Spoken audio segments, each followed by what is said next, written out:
Hello and welcome to this Astranti YouTube video. In this video we're going to take a look through the sample question pack for the strategic case study. So this is just a couple questions from our question pack. The whole purpose of it to test your knowledge of the pre-scene, to ensure that you have read and understood it and you have a comprehensive understanding of the pre-scene material, as it's very important that you do this because the examiner themselves have specifically said that they're amazed by the amount of people who do not know the pre-scene well enough, and it's been specifically mentioned in many examiner reports. And if you do like this video, then please like and subscribe at the bottom of the screen and visit the Astranti website, www.astranti.com, for more free samples and more information.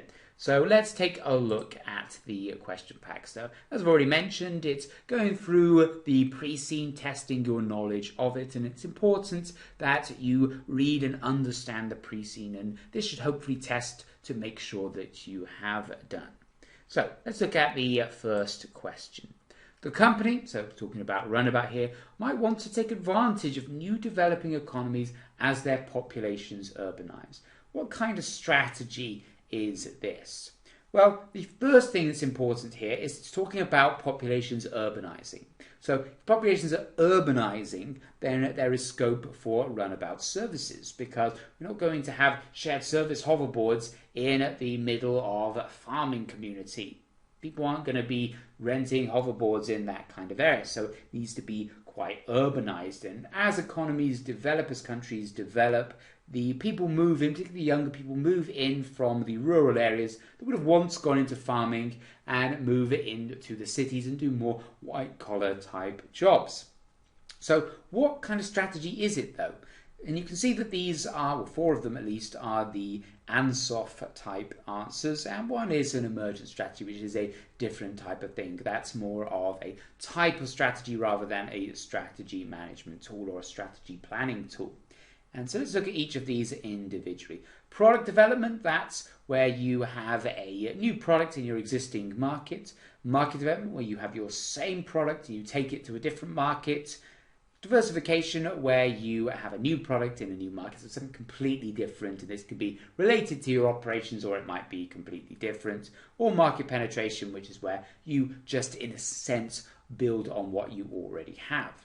So looking at this, it says that the company might want to take advantage of new developing economies as their populations urbanize. So it's suggesting that we're using our existing services in a new economy. So that would be a market development strategy, where you have a new market where you're selling your existing product. And as we can see, that is the correct answer.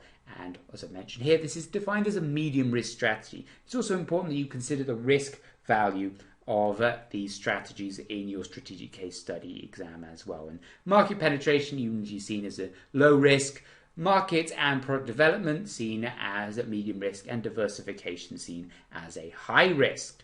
Next question. Geelan complies with the International Financial Reporting Standards. So the country complies. So the takeaway there is that the various different companies within the country are also expected to comply with the International Financial Reporting Standards. So if Runnabout started trading abroad and begins using financial instruments such as futures to hedge against their currency risk, would they need to include these in their statement of financial position?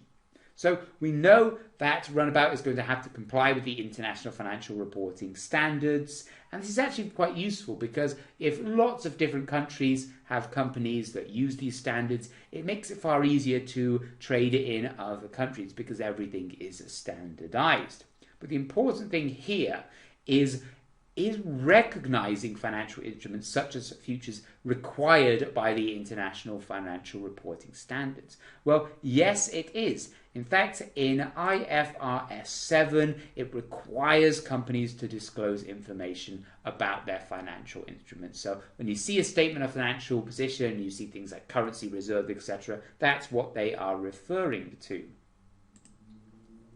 Next, which statement is correct regarding the liquidity of Runnabout. Now, liquidity is more your short-term cash flow, etc., rather than your solvency, which is more to do with your long-term sustainability and your long-term viability. And which of these statements is correct? There's been no change on last year.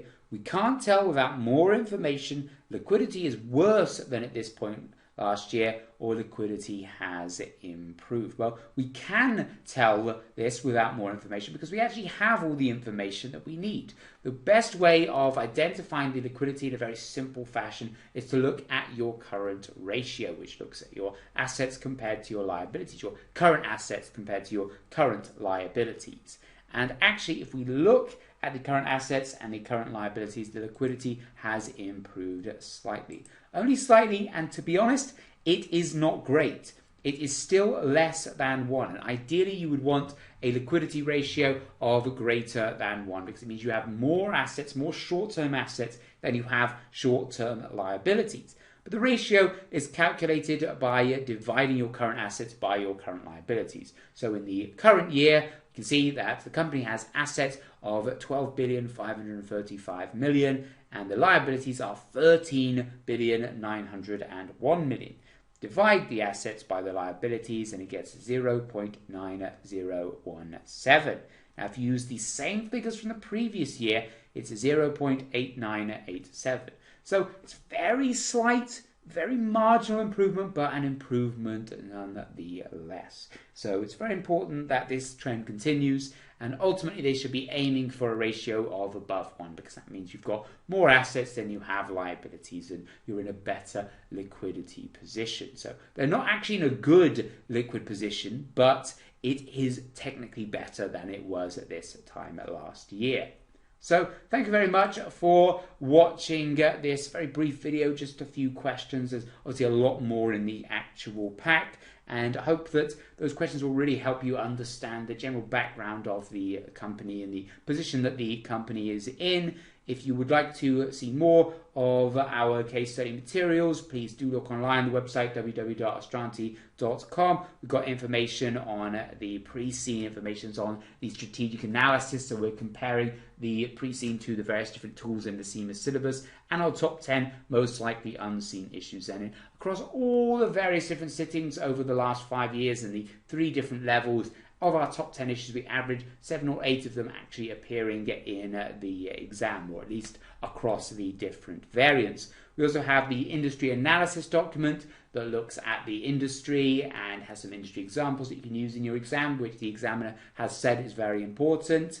And we also have more information about different products on the pre-scene course, so mock exams and marking and feedback, and also our tuition videos which teach you how to actually answer questions in the case study exam, because it's a lot different to previous exams you may have come across. So thank you very much for watching this video. Hope you have enjoyed it and found it useful. If you do like this video, please like and subscribe and visit the website www.astranti.com.